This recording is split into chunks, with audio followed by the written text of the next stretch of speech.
Fala aí, fanático vascaíno, fanática vascaína. Que alegria encontrar você aqui neste sabadão, dia 22 de novembro de 2025. Bora para os destaques desse vídeo, porque amanhã tem jogo difícil diante do Bahia, tem volta de titulares, tem o substituto do Coutinho, mudanças na equipe. Será que nós podemos ir com 3 zagueiros amanhã? Eu vou explicar tudo isso e muito mais agora, mas antes eu peço para você deixar o seu like, comentar, compartilhar para geral e, claro, se inscrever no nosso canal aqui, a sua casa é o Fanático Vascaíno. Amanhã tem transmissão, transmissão especial. Vamos empurrar o time do Vasco para cima do Bahia. Missão difícil mas o torcedor do Vasco já encarou missões muito mais difíceis e não deixou de empurrar a equipe. 4 da tarde, a bola vai rolar lá na Arena Fonte Nova. E o Vasco terá a volta de 3 titulares. O lateral direito, Paulo Henrique, que estava com a seleção brasileira, mas estava suspenso contra o Grêmio e não poderia jogar. Cuesta e também Andrés Gomes, os dois estavam com a colombiana. Esses estão de volta e serão titulares. Agora, antes de falar do time que embarca para Porto Alegre daqui a pouco, para Bahia daqui a pouco, para Salvador, vocês podem ter recebido aí alguns vídeos, alguns cortes aí, enfim, de pessoas inconsequentes. Eu acho que nós que temos o microfone empunhando, que temos um canal do YouTube, não importa o tamanho, nós temos que ser responsáveis, apurar realmente, ouvir pessoas, e ser honesto com a nossa audiência. Eu ontem, em vários grupos, inclusive dos meus amigos do CJ, Fábio, isso aqui é verdade, tem crise, os caras não gostam do Diniz. Gente, eu milito na profissão há 26 anos. Há 26 anos que eu trabalho com o futebol. Há 26 anos que eu já vi vários elencos, vários jogadores gigantes. Cobri Fluminense com Romário, cobri Vasco com Edmundo, cobri Flamengo com Petkovic. Cara, então assim, os grandes eu cobri. Seleção brasileira com os Ronaldos. E amigos, ambiente do futebol tem de tudo. Como diz o Evaristo Macedo, tem 11 amigos do treinador, 8, 9, 10, 11, quantos ele leva para o banco, que estão olhando ele meio assim, e o que fica fora da relação tá puto da vida com ele. Esse é o futebol. Jogador derruba treinador? Derruba.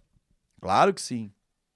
Mas não é no mínimo estranho, torcedor, você raciocinar com um pouquinho de clareza e frieza, imaginar que até o dia 30 de outubro não existia nenhum problema no Vasco? Porque quando o Vasco venceu, os abutres, os do pântano, não apareceram. Ninguém disse que tinha crise, que os caras não gostavam do Diniz, que os treinamentos estão muito longos. Você que fala que o treinamento está longo, nunca chutou uma bola, e se disser que 2 horas de treinamento isso é muito, vocês estão de sacanagem. Então tem que treinar mais. Não é o excesso de treino, não. Não está rolando overtraining, não. Olha só, o ambiente é ruim do Vasco. Quem disse isso, cara? Baseado em quê? No achismo, acordei e vou falar isso. Isso é uma grande crueldade, uma grande sacanagem com o torcedor. Não faz isso, não. Tem um pouquinho de responsabilidade. Cara de pau sei que tem aos montes. Mas, responsabilidade com o torcedor.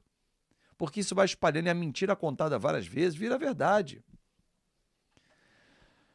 Ai, meu Deus do céu. Conversei com várias pessoas do Vasco ontem. Várias. O ambiente é ótimo. Salário em dia. O ambiente de trabalho é muito bom. Ontem foi um dia de trabalho pesado, de cobranças, como tem que acontecer nas derrotas. Sim, acontecem. O presidente Pedrinho esteve lá, junto com o diretor técnico Felipe, que está diariamente com o técnico Fernando Diniz. Jogadores falaram. Cobrança normal de uma empresa. Resultado não vem, a cobrança aparece. Normal. Os caras não gostam do Diniz. Diniz treina muito. Peraí. Então, cara, na boa, se o motivo de não gostar do Diniz é porque ele treina muito, então o Diniz tem que ser eterno no Vasco. Peraí, tu quer que o cara treine 1 hora e vai embora pra casa? Ganhando o que esses caras ganham? Né? Por que o time não tá performando? Porque algumas peças caíram de rendimento, porque o Diniz tem feito substituições equivocadas na minha avaliação, tem deixado o time muito exposto. Alguns jogadores estão autoconfiantes também. Sim, porque nesse mês de outubro, você, torcedor, assim como eu, a gente avaliou o time que numa evolução. Falávamos no Coutinho de volta à seleção, Ryan para ser convocado para os amistosos, Paulo Henrique como foi convocado, Andrés Gomes na colombiana, Cuesta na colombiana, o Puma na uruguaia. Porra, o Vasco é seleção pela América do Sul. Aí entrou novembro azul, como eu tô com essa linda camisa aqui do canal. Tomamos logo. E que isso, cara? Vamos analisar sem o fígado e com um pouquinho de inteligência. Emocional junto, mas a racional, que é muito melhor para analisar.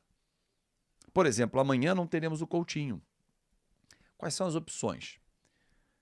Quais são as variações que o técnico Fernando Diniz pode apresentar? Por exemplo, 3 zagueiros, Cuesta, Hugo Moura e Robert Renan, essa linha de 3 que não sai, dá liberdade aos alas, Paulo Henrique e Piton, ou Paulo Henrique e Puma, por que não? Barros na frente, Tietê e Nuno, Andrés Gomes e Ryan, variação lá na frente, movimentação. Ah, Fábio, ele não vai abrir mão de jogar no esquema tradicional dele, empurra o Hugo Moura para a cabeça de área, povoa o meio campo. Por quê? Se o Vasco entrar exposto com 3 atacantes diante do Bahia, é muito arriscado, com 3 atacantes. O David não está muito bem nos jogos ultimamente. Uma oscilação normal de quem veio de uma gravíssima contusão que ele passou.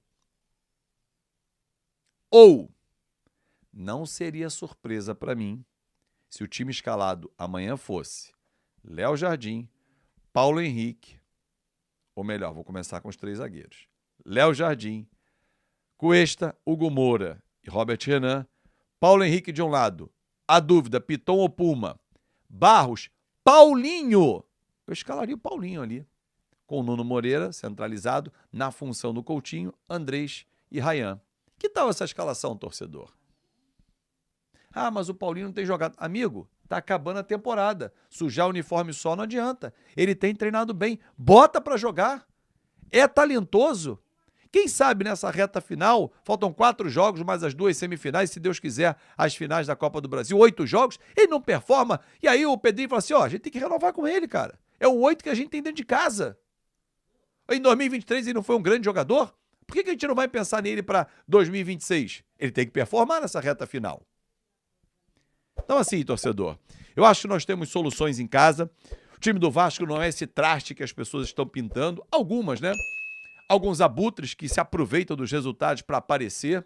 Mas eu lamento. Eu entendo o torcedor, tá chateado, entendo o torcedor tá revoltado. Mas, de novo, convoco você, torcedor, para apoiar o nosso time. Amanhã, mais uma vez, na nossa transmissão. Quem puder entrar no sócio-torcedor também. Tá rolando a partir de hoje uma Black gigante aí, com descontos, porque ano que vem terá um plano de sócio-torcedor remodelado. Eu vou voltar, me associar, vou apoiar sim, meu irmão. Se você quiser vir junto, vem. Vambora. Vamos apoiar a nossa paixão, meu irmão. Ué, ou você é modinha, ou você é daquele, não, quando vence eu apareço, quando perde eu jogo pedra. Não, né? Esse não é o torcedor vascaíno.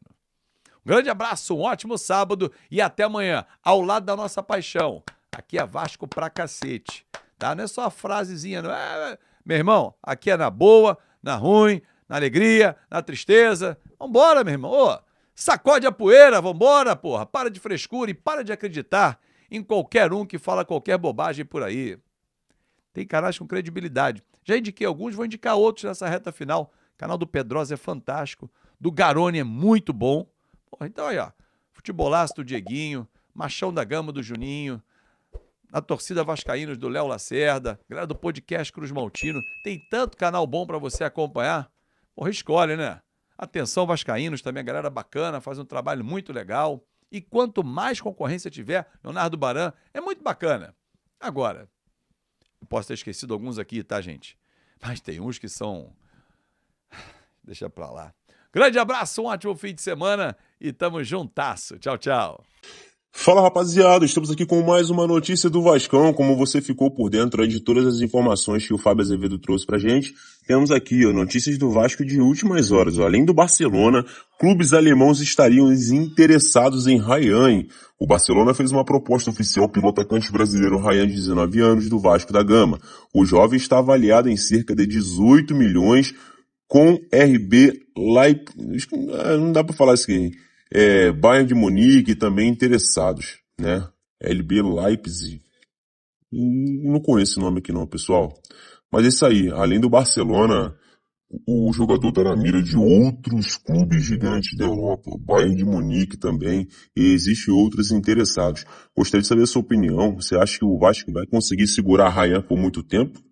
Ou nessa janela pode ser possível surgir uma proposta muito além de 18 milhões de euros, né, pelo jogador? Vasco, eu acho que a partir de 30, 35 milhões de euros, o Vasco pode se abrir uma conversa com algum clube aí. Gostaria de saber a sua opinião, comenta aqui embaixo, deixe nos comentários a sua opinião pra gente estar trocando aquela ideia, fechou? Que assim que pintar mais notícias do Vascão, voltaremos em breve. Forte abraço, tamo junto e até o próximo vídeo. Valeu, tropa, fui!